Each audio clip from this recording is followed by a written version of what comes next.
नमस्कार, टिभी अन्नपूर्ण समाचारमा स्वागत छ। म शर्मिला सुवेदी। सुरुमा प्रमुख समाचार। एमसीसीलाई संसदबाट अनुमोदन गर्नुपर्ने सत्तारूढ दल नेपाली कांग्रेसको निर्णय। भोलिको संसद बैठकमा टेबुल गर्ने तयारी। संसद भवन वरपर दोब्बर संख्यामा सुरक्षाकर्मी परिचालन। स्वास्थ्य मन्त्री विरोध खतिवडालाई मन्त्री पदबाट बर्खास्त गर्न प्रमुख प्रतिपक्ष दल नेकपा एमालेको माग। हराएको खोपको तथ्य ढाकछोप गरेको आरोप। पछिल्लो 24 घण्टामा 680 जनामा कोरोना भाइरसको संक्रमण पुष्टि। शहीद स्मारक ए डिभिजन लिग फुटबल अन्तर्गत आज भएको खेलमा ब्रिगेड र च्यासल तथा जावला खेल र फ्रेन्ड्सले बराबरी खेल्दै अङ्क बाँडे। र भारतको उत्तराखण्ड राज्यको विधानसभा निर्वाचनमा भाजपा र कांग्रेस बीच कडा टक्कर। दुवै दललाई स्पष्ट बहुमत ल्याउन कठिन हुने अनुमान। समाचार अब विस्तारमा। कांग्रेस सभापति एवं प्रधानमन्त्री शेरबहादुर देउवाले बुधबार बस्ने प्रतिनिधि सभाको बैठकमा अमेरिकी सहयोग परियोजना एमसीसी टेबल हुनेमा आफू विश्वस्त रहेको बताएका छन्। संसद भवन नयाँ बानेश्वरमा मंगलबार बसेको कांग्रेस संसदीय दलको बैठकमा उनले संसदमा टेबल भइसकेपछि सबै राजनीतिक दलले यो सम्झौताको पक्षमा अनुमोदन गर्ने विश्वास व्यक्त गरेका हुन्। यस्तै कांग्रेसको संसदीय दलको बैठकले एमसीसीलाई संसदबाट अनुमोदन गर्नुपर्ने निर्णय गरेको छ। बैठकले एमसीसी सम्झौता अनुमोदन सम्बन्धी प्रस्तावको पक्षमा उभिने निर्णय गर्दै यसलाई संसदबाट अनुमोदन गर्नुपर्ने निर्णय गरेको हो। बैठकपछि कांग्रेस महामन्त्री गगन थापाले एमसीसी बारे नेपाल कम्युनिस्ट पार्टी नेतृत्वको अघिल्लो सरकारले संसदमा दर्ता गराएको प्रस्ताव संसदमा टेबल गरी पारित गर्नुपर्ने निर्णय भएको बताएका छन्। ओली सरकारले दर्ता गरेको एमसीसी सम्झौता अनुमोदन सम्बन्धी प्रस्ताव बारे प्रतिपक्षमै हुँदा पनि कांग्रेसले निर्णय लिइसकेको महामन्त्री थापाले बताए। एमसीसी सम्झौताको पक्षमा सबै दल उभने विश्वास बैठकले लिएको पनि उनले जानकारी दिएका छन्। हामीहरूले 2076 साल पौषको 15 गते जतिखेर नेपाली कांग्रेस प्रतिपक्षमा थियो त्यही बेलामा पनि हामीले संसदमा दर्ता भइसकेको प्रस्तावलाई तत्काल छलफलमा लगेर अनुमोदन गर्नुपर्छ भनेर भनेको त्यो बेलाको हाम्रो निर्णयलाई पनि स्मरण गर्दै आज नेपाली कांग्रेसको संसदीय दलले पूर्व प्रधानमन्त्री केपी शर्मा ओलीको नेतृत्वमा रहेको मन्त्री परिषदले यो संसदमा दर्ता गरेको यो प्रस्तावलाई तत्काल संसदमा टेबल गरेर र यसलाई अनुमोदनको प्रक्रिया अगाडि बढाउनुपर्छ भनेर माग गर्ने यसलाई आफ्नो निर्णय गर्यो। र यो सँगसँगै के विश्वास पनि प्रकट गरेको छ भने नेपाल कम्युनिस्ट पार्टीको तत्कालीन मन्त्री परिषदमा रहेको सम्पूर्ण राजनीतिक त्यो बेलाका जति पनि मान्यजीहरू हुनुहुन्थ्यो अहिले फरक पार्टीमा हुनुहुन्छ। नेपाल कम्युनिस्ट पार्टी एमालेमा, एकीकृत नेपाल समाजवादी पार्टीमा, नेपाल कम्युनिस्ट पार्टी माओवादीमा उहाँहरूको संयुक्त सरकारले त्यो बेलामा प्रस्ताव पारित गरेर मन्त्री परिषदमा पारित संसदमा दर्ता गराएको विधेयक संसदमा अनुमोदनको लागि प्रस्तुत हुँदै गर्दा नेपाल कम्युनिस्ट पार्टी एमाले पनि यसको पक्षमा उभिन्छ, एकीकृत समाजवादी र नेपाल कम्युनिस्ट पार्टी माओवादी पनि यसको पक्षमै उभिन्छ भन्ने कुराको विश्वास पनि नेपाली कांग्रेसले आजको संसदीय दलबाट प्रकट गरेको छ। बैठकमा कांग्रेस सांसदहरूले एमसीसीमा केन्द्रित भएर धारणा राखेका थिए। परराष्ट्र मन्त्री डाक्टर नारायण खड्का र पूर्व अर्थमन्त्री डाक्टर रामशरण महतले एमसीसी बारे सांसदलाई ब्रिफिङ गरेका थिए। पूर्व अर्थमन्त्री महतले एमसीसी अनुमोदन नगरे अमेरिकासँग सम्बन्ध बिग्रने भएकाले यसलाई अनुमोदन गर्नुपर्ने बताएका छन्। गृह मन्त्रालयले अमेरिकी सहायता परियोजना मिलेनियम च्यालेन्ज कर्पोरेसन एमसीसी को विरोधमा हुने सम्भावित प्रदर्शनलाई लक्षित गर्दै थप सुरक्षा सतर्कता बढाएको छ।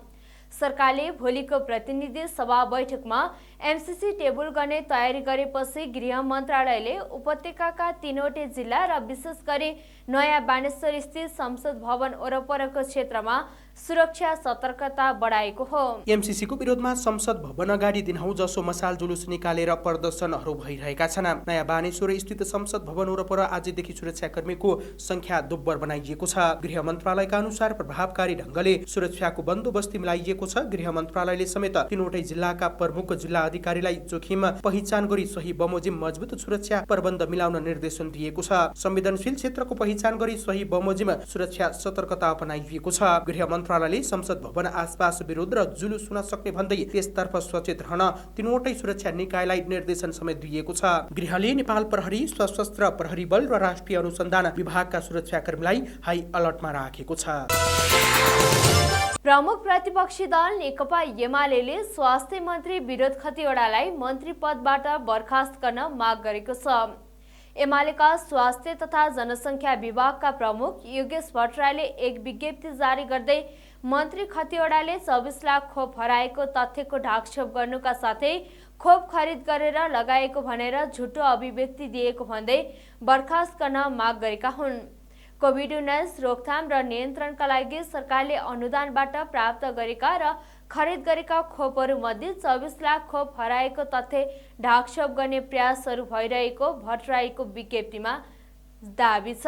यस्तै विज्ञप्तिमा स्वास्थ्य मन्त्री खतिवडाले हालै एक टेलिभिजनमा खोपहरू नहराएको दाबी गर्दै तत्कालीन प्रधानमन्त्री केपी शर्मा ओली नेतृत्वको सरकारका बेलामा आफू स्वयंले कोभिड विरुद्धको पहिलो खोप 5,000 रुपियाँमा किनेर लगाएको भनेर दिएको अभिव्यक्तिप्रति एमालेको गम्भीर ध्यानकर्षण भएको जनाइएको छ। खोप किनेर लगाइएको भन्ने स्वास्थ्य मन्त्री खतिवडाको भनाई सरासर झुटो र अफवाहपूर्ण छ। सिभिल अस्पताल बानेश्वरमा उहाँले पहिलो मात्रा खोप 2077 फागुन 19 गते लगाइएको अभिलेख सुरक्षित छ विज्ञप्तिमा उल्लेख गरिएको छ। सरकारले कोभिड-19 सम्बन्धी विभिन्न समयमा जारी गरेका निर्देशिकाहरूले खोपको कालो बजारी बिक्री वितरण र दुरुपयोग गर्नुलाई गम्भीर अपराधका रूपमा उल्लेख गरेका कारण मन्त्री खतिवडाले खोप ऐन र कोभिड निर्देशिकामा उल्लेख भएका प्रावधान विपरीत गम्भीर अपराध गरेका कारण पदबाट बर्खास्त गरिनुपर्ने भट्टराईले जारी गरेको विज्ञप्तिमा भनिएको छ।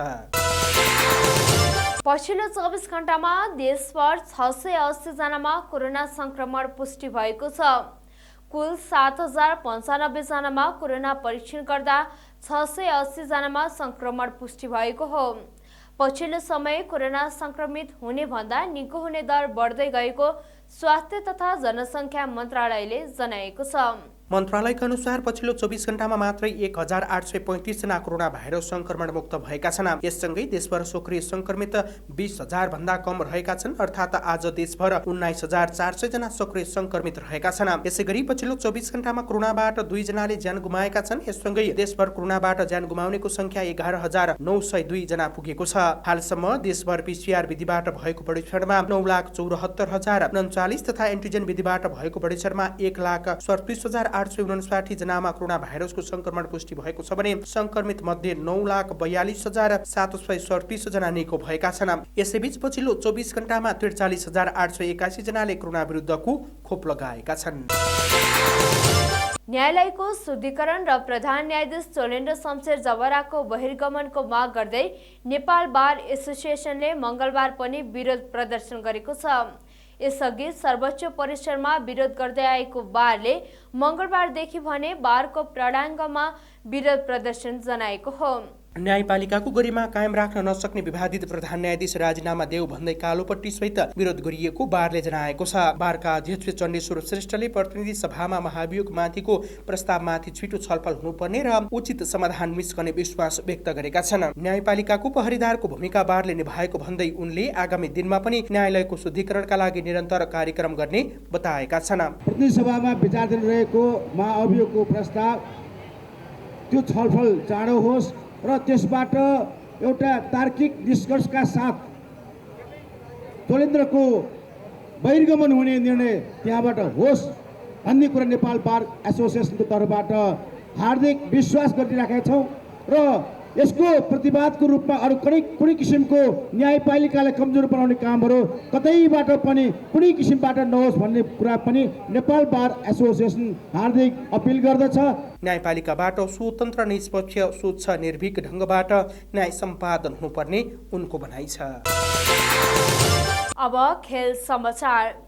राजधानीमा जारी शहीद स्मारक ए डिभिजन लिग फुटबलमा ब्रिगेड बोइज र च्यासल युथ क्लब तथा जावलाखेल युथ क्लब र फ्रेन्ड्स क्लबले बराबरी खेल्दै अङ्क बाँडेका छन्।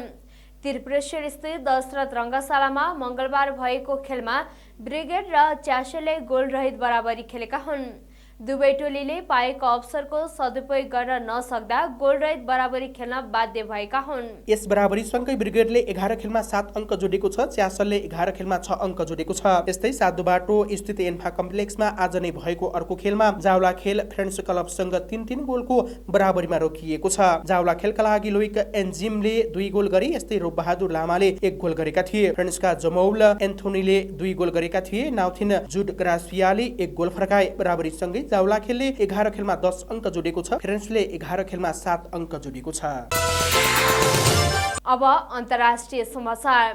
नेपालसँग सीमा जोडिएको भारतको उत्तराखण्ड राज्यको विधानसभामा भारतीय जनता पार्टी भाजपा र विपक्षी दल कांग्रेस बीच कडा टक्कर देखिएको छ। मतदाताको रोजाइ भने सोमबार नै मतपेटिकामा कैद भइसकेको छ। निर्वाचन आयोगले मार्च 10बाट मात्रै मतगणना गरिने कार्यतालिका यसअघि नै सार्वजनिक गरिसकेको छ। उत्तर प्रदेशबाट छुट्टिएर उत्तराखण्ड गठन भएको 22 वर्ष पुगेको छ। यस अवधिमा सरकार निर्माणका लागि भएको यो 5औं चुनाव हो। अघिल्लो चुनावमा भारी सिट सहित विजय भएको भाजपाले हाल सरकार चलाइरहेको छ। गत चुनावमा विधानसभाका 70 मध्ये भाजपाले 56 सिट जितेको थियो। यसपटक भाजपा 60 भन्दा बढी सिटको नारा सहित चुनावी मैदानमा होमिएको हो। तर विश्लेषकहरू भाजपाले नारा दिए जस्तो सफलता प्राप्त गर्न मुस्किल रहेको बताउँछन्। उत्तराखण्डमा हरेक चुनावपछि सरकार फेरिएको उदाहरण स्थापित रहेको छ। सन् 2002 मा भएको पहिलो चुनावपछि कांग्रेसले सरकार बनाएको थियो। त्यसपछि सन् 2007 मा भाजपा, 2012 को चुनावमा कांग्रेस र 2017 को चुनावमा भाजपा सरकारमा आएको थियो। अर्थात् उत्तराखण्डका जनताले हरेक चुनावमा सरकार फेरेकाले यसपटक के हुने हो तत्काल अनुमान गर्न निकै कठिन रहेको छ। मतदाताहरू 5 वर्ष चुप लागेर बस्ने र अन्तिममा निर्णायक मत दिने मान्यता राज्यमा स्थापित जस्तै रहेको छ। अघिल्लो चुनावमा जम्मा 11 सिट ल्याएको कांग्रेसले विधानसभामा आफ्नो उपस्थिति बढाउने अनुमान गरिएको छ। चुनावी सर्वेक्षणले भाजपालाई आफ्नो पुरानो स्थिति कायम राख्न मुस्किल देखाएको छ। पछिल्लो पटक एबीपी न्यूजले गरेको सर्वेक्षणमा भाजपा र कांग्रेसलाई बराबरीको स्थितिमा देखाएको छ। सत्तारूढ भाजपाको 31 देखि 37 र कांग्रेसको 30 देखि 36 सिट आउने सर्वेक्षण गरिएको छ। टिभी अन्नपूर्ण समाचार अहिलेलाई यति नै। टिभी अन्नपूर्ण तपाईले हाम्रो वेब पेज tvannapurna.com सँगै फेसबुक, ट्विटर, युट्युब तथा मोबाइलमा टिभी अन्नपूर्ण एप अनि विन्डोज मार्फत आफ्नो टेलिभिजन सेटमा समेत हेर्न सक्नुहुनेछ। पल पलको अपडेटका लागि तपाईँ नेपालकै पहिलो अनलाइन टेलिभिजन टिभी अन्नपूर्ण हेर्दै गर्नुहोला। नमस्कार।